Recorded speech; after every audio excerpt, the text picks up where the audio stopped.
mbokki Kaolack nangaan Sine Saloum ak li ko wax yéen a ko doon laaj yegg si na service traiteur bu mucc ayib bii nga xam ne li ko tax a jóg mooy tab bànneexu askan bi muy waa kër maire Dabis ànd ak yéen ci lépp lu jëm ci wàllum traiteur boo xam ne ni dafay laaj ci ay événement yoo xam ni lu ko demee ni mariage baptême anniversaire cérémonie conférence bu mënti doon boo jokkook waa kër maire Dabis ñu teg ko ci sa loxo ci ay anam yu doy waar bu ngeen bëggee ay pizza ay gâteau yu neex gâteau d'anniversaire bu ngeen bëggee ay bonbon yu neex yu mucc ayib gaaw leen gaaw def seen commande bu ngeen bëggee ay neem yu mucc ayib ay fataaya complet fataaya yoo xam ne ni boo koy lekk doo toog doo taxaw ay misu yoo xam ne ni macha allah cey yàgg naa lekk misu de waaye misu bii boo koy lekk di nga xam ne nag ute nag ya nga daan lekk service bi rek moo la koy jox muy waa kër maire Dabis gaaw leen gaaw service traiteur yàgg naa am ci Kaolack nangaan waaye service traiteur bii waa kër maire Dabis ñoo fi teg seen loxo li ci gën a neex mooy boo ko soxlaa dañ la koy defal ci livraison à domicile bu mucc ayib te gaaw lool gaaw leen gaaw ngeen jël numéro téléphone yi 77 405 55 92 wala 77 791 40 34 numéro téléphone yaa ngi noonu ma baamuwaat ko 77 405 55 92 wala 77 791 40 34 gaaw leen gaaw ak service traiteur waa kër maire Dabis ñu ngi leen di xaar ngir dab seen bànneex. mooy daje saafuwante ci suñu biir waaye également fàttalikante li nga xam ne mooy pas-pas yi nga xam ne moom lañ war a am ci suñ kanam président ak suñ kanam kilifa muy président Macky Sall ñu daje woon fii tey mboolem kilifa yi nga xam ne ñoo dëkk région bi ñu daje fii doon waxtaan doon saafuwante waaye également barkeelante tam ci suñ biir comme aada boo xam ne sunna xasan waxoon nañ ci fan yi ci passé ne romb nañu ay local yi am na lu ci xew am na luñ ci jàngatee waaye incha allah suñu waxtaanu tey li ko tënk yëpp mooy naka la ñuy def ba jubbanti rang yi naka la ñuy def ba boole say naka la ñuy def sàppe si mu nekk benn sàppe ñun ñëpp ñu àndandoo ko pour fexe nekk ci keppaar président Macky Sall ba li nga xam ne moom la ñu jëm incha allah ñu def ci li nga xam ne moom lay xaar wax naa ay yoon ne li nga xam ne moo xew Kaolack amul benn sikk ci ne appareil bi ñuy wax appareil bennoo su doxoon li xew moom mooy lu wér waaye li ma jàpp mooy ñun ñëpp it dab nañ ci suñu bopp ne li ñu war mooy taxaw ci kanam président Macky Sall loolu ñëpp la mboolem responsable yi nga xam ne xam nga àdduna ni ko yàlla bindee bu nekk mën ngaa gis lu naqadi wala nga dégg lu naqadi doomu aadama bu nekk day jéeg di xam di xalaat di am gis-gis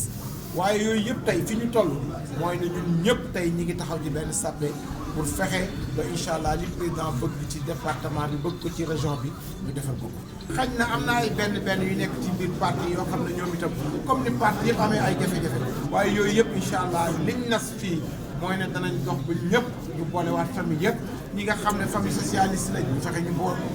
bu ñi nga xam ne AFP la ñu fexe ñu ànd yeneen parti ak yeneen parti ñëpp rek mooy ñu fexe ba ñëpp ànd incha allah wuute yi nga xam ne moo am ci biir parti yi itam jàpp nañ ne parce que li ma jàpp mooy fii ñu ngi fi nekk ñi ne kaw la ñëpp fii soppale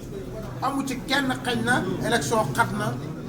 souvent da ngay nekk ci activité wala nga nekk ci ay programme yoo xam ne yu bari sax doo ko jàngat bu weesoo nga koy jàngat waaye li ma jàpp mooy mboolem ñi nekk ci parti yi tey ci ànduñ woon ak ñun sax ñoom ñëpp suñu soppale te amu ci kenn koo xam ne ñun ñii buñ toog ak yow wax ak yow doo liggéey président Macky Sall donc loolu maa ngi ciy dalal xel yi ñëpp te incha allah daañu dox wax ak ñëpp daañu dox gise nañ ñëpp daañu dox ba mboole seen fi coalition bi nekkoon incha allah derrière président Macky Sall incha allah loolu dana am ci fan yu néew ba ñun ñëpp ñu àndandoo nekk benn bu leen juum fii ay tendance dajewul ci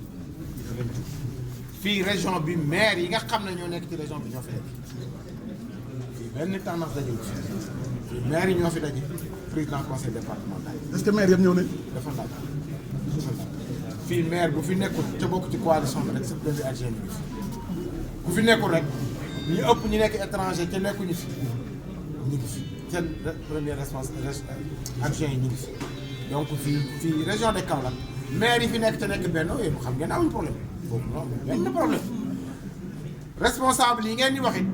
daje bi nekkutoon daje responsable parce que maa ngi yaakaar ne xam ngeen ne fii gisu leen fi benn responsable boo xam ne ci biir benn même ñu àndoon nañu gisu leen fi kon fii du daje responsable dañoo daje yow Omar Cissé question boobu war la ko posé yéen journaliste yi bàyyi leen seen xel yow fii an muñ fi daje ak maire yi yaa ko daan ñëw di ko jël xam nga ne ay maire fi daan daje kon moom moo ay waxi responsable président responsable yi daje woon ok président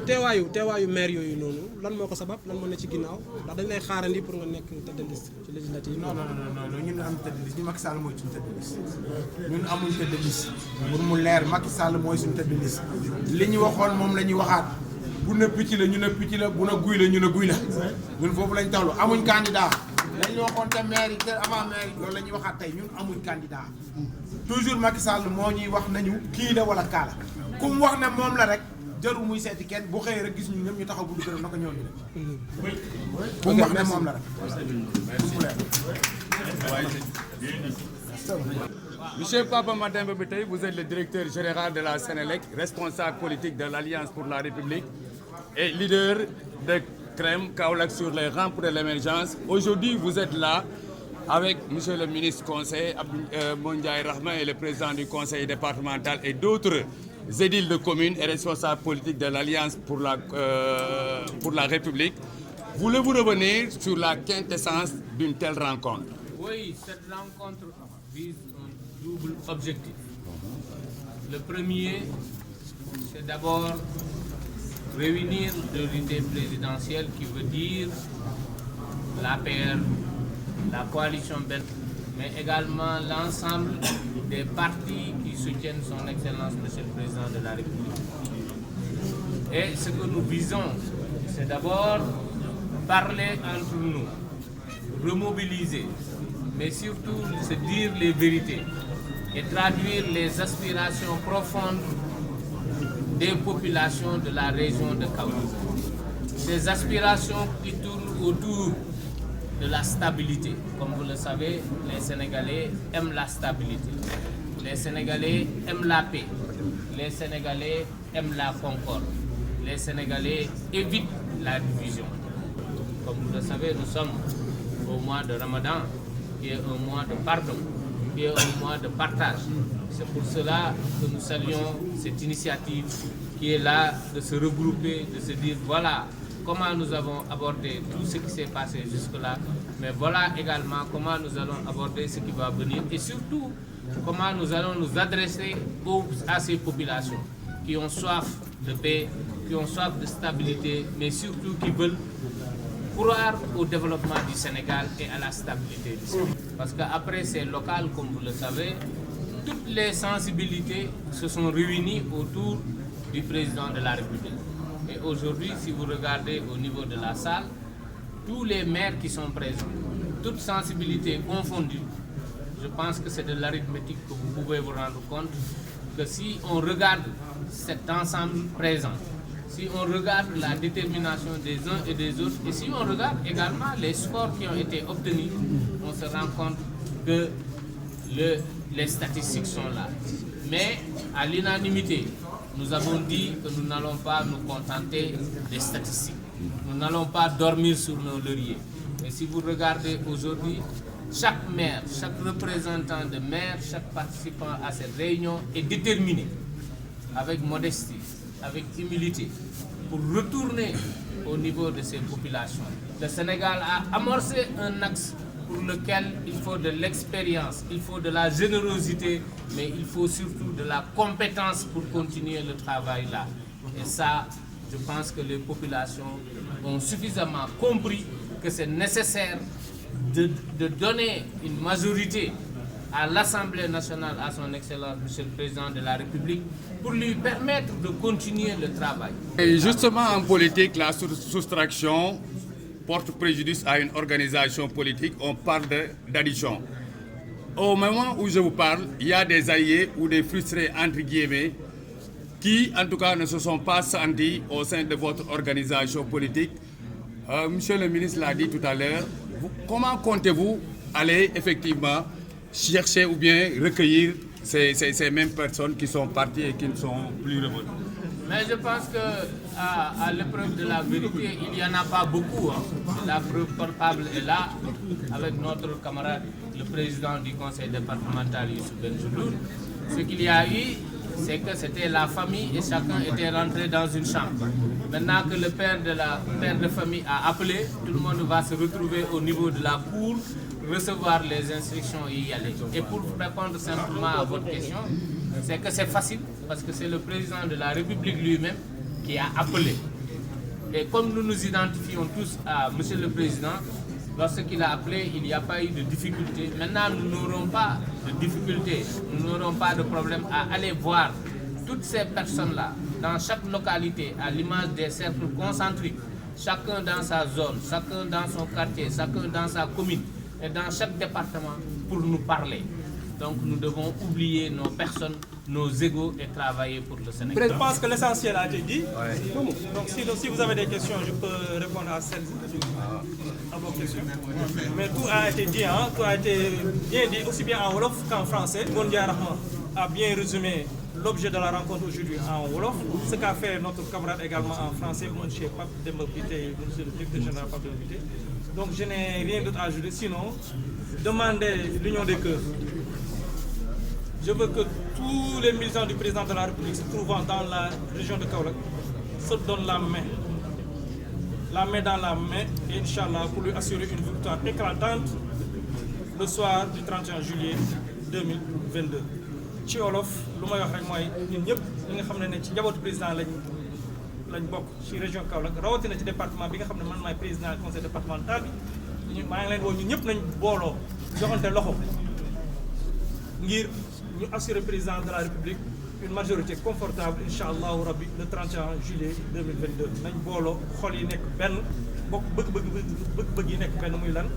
jàppale président Macky Sall ngir mu defar Sénégal. ok yow ci njaboot gi da ngaa génnoon bokkoo woon ci njaboot gi dellu si waat nga tey. musuma génn ci njaboot bi. waaw ok j'ai toujours été membre de la grande majorité présidentielle. ci élection yi fépp fu ma taxaw dama mës a wax ne. président de la République laa mës a jàppale. élection locale nag affaire nawetaan la ku nekk da ngay dem sa gox. ok léegi laaj bi ma ci am rek mooy est-ce que yaakaar nga tey ñëw bi nga ñëw bàyyeekoo ci conseil départemental jëlee fa ndam ñëw bi nga ñëw en tant que personne bi ñëw na wala foog nga ne mbooloo ma la fal mën nga ko tey jox ñii. waaw yàlla nag mooy yore ndam waaye foog naa ne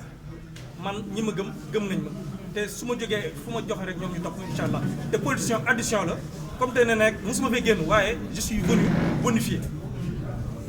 maanaam damaa ñëw àndaal ak ndolleel mosuma fee génn nag mais dama am ndolleel gu ma indi te ndolleel gi mooy képp ku ma àndoon nag ci département bi def campagne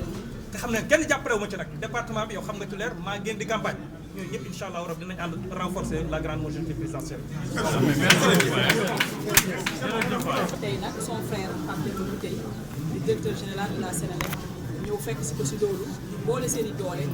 woo maire région bi nekkat dañu bëgg a waxtaan ak yéen ekkati tam ndimbal koor gi lañ nekk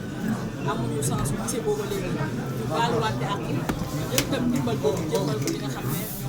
ñoom maire yi fi dañu tey les maires du département de Guinguinéo ñu fi les maires du département de Nioro ñu fi les maires du département de Kaolack tam ñu fi léegi nag dañ naan tey ñu daje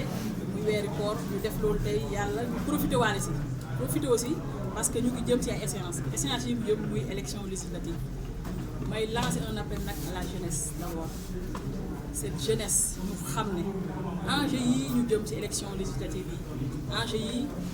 je pense que ça y va de l'avenir de cette jeunesse l'avenir de notre pays aussi yaakaar naa nag fi amoon dootu fi am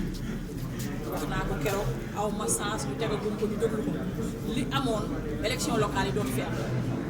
amoon na commune Kaolack la woon ñu dëkk ci département bi ku ne xam na ne gagné département bi on l'a gagné haut la main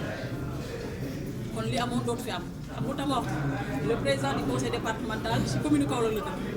tey nekkoon APR demoon liste parallèle dellu si waat si këram tey ngeen gis ci maire département bi yoo xam ne demoon nañ si yeneen i liste tey revenir ñëw fekk si le président Macky Sall ñëw di ko jàppale sur les 14 maires les 12 maires tey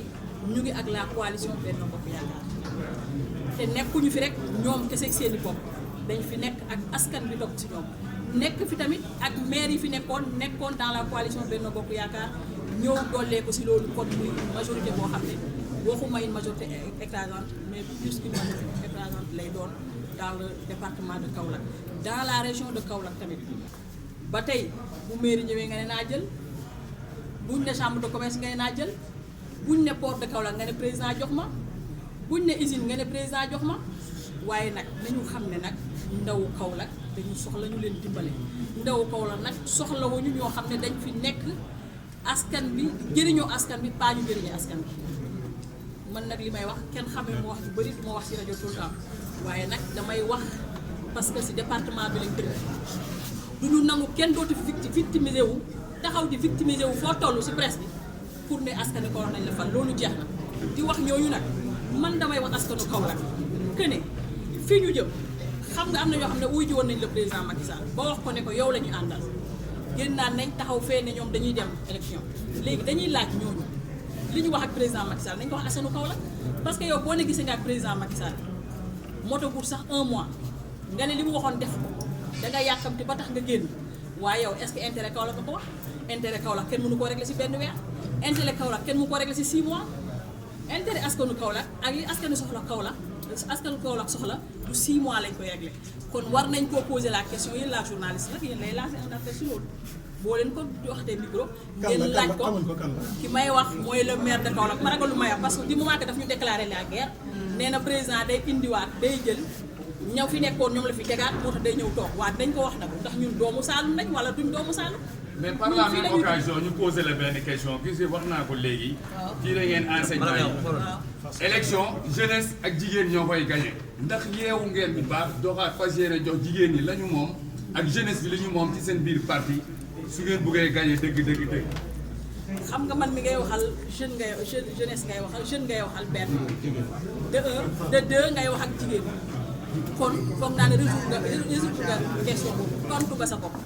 parce que parti bii nag yaakaar naa ne jox nañ si cër ñi si war a jox te président Macky Sall tamit xam na li xew parce que élection locale yii nga xam ne moom la ñu génn gis nañu jàngat bi ñu si def mooy ndaw ñi dañu ñëw en masse jigéen ñi tamit foog naa ne ñun bi ñu fi nekkee li mooy sama 2e mandat on avait 13 maires jeunes 13 maires femmes lañ amoon fi mu toll nii am nañ plus de 20 maires femmes mooy won ne accession bi nga xam ne maires yi def nañ ko fi mu toll nii si li nga xam ne moom mooy au niveau des locales au niveau des territoires loolu nag je pense que président Macky Sall bàyyi na si xel te xam na loolu bàyyi na si xel bu baax te yaakaar naa ne fii ñu jëm tamit dina si bàyyi xel mais fi may revenir rek dagg nga ma fi ma doon wax dama ne yéen journalistes yi dama bëgg kooku di wax ne moom candidat la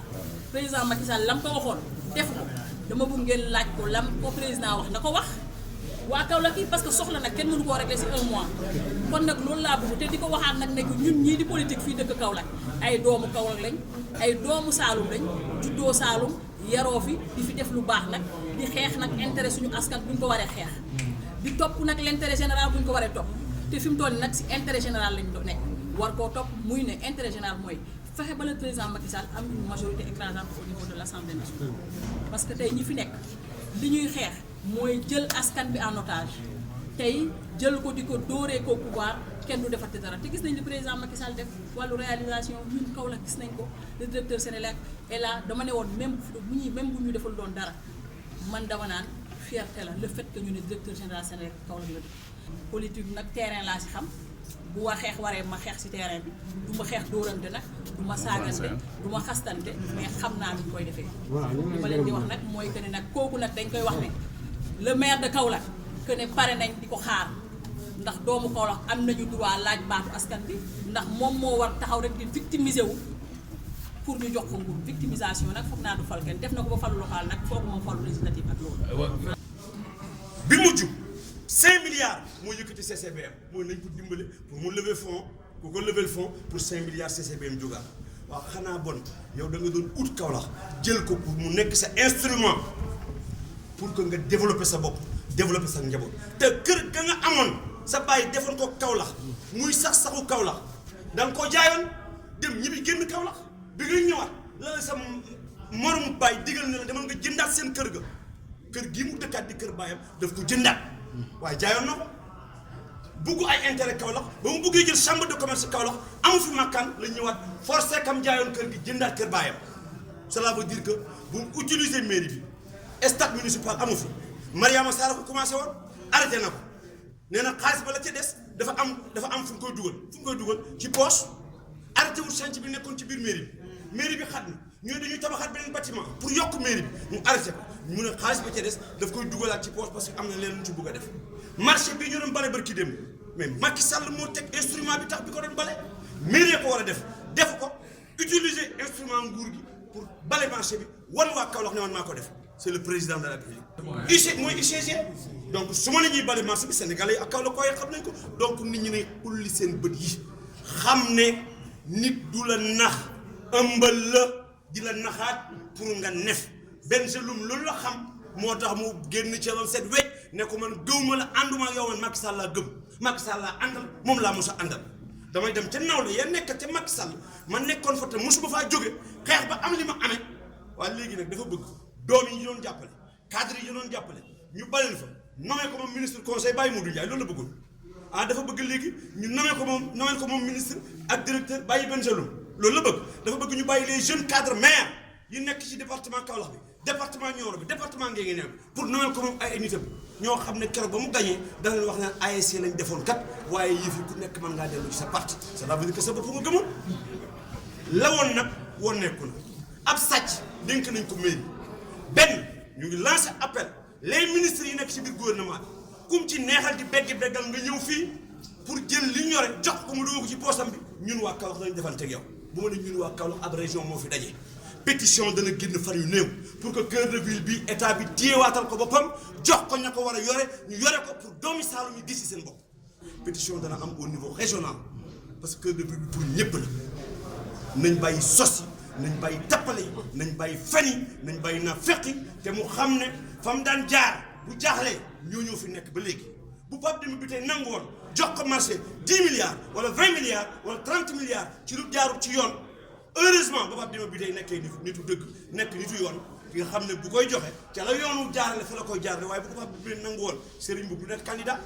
su Pape bi day nangu woon suba jox ko marché 30 milliards Serigne Mboup du nekk candidat élection législative donc na waa Kaolack xam loolu na ko waa àddina xam na ko waa Saloum xam li ci des nag ndaw yi gëm seen bopp ba dem ci mairie ci gox-goxaat yi gañ ñu ngi taxaw sur le terrain te xam ne suuf si Kaolack si kenn du ko séddoo Sall lañ ci déglu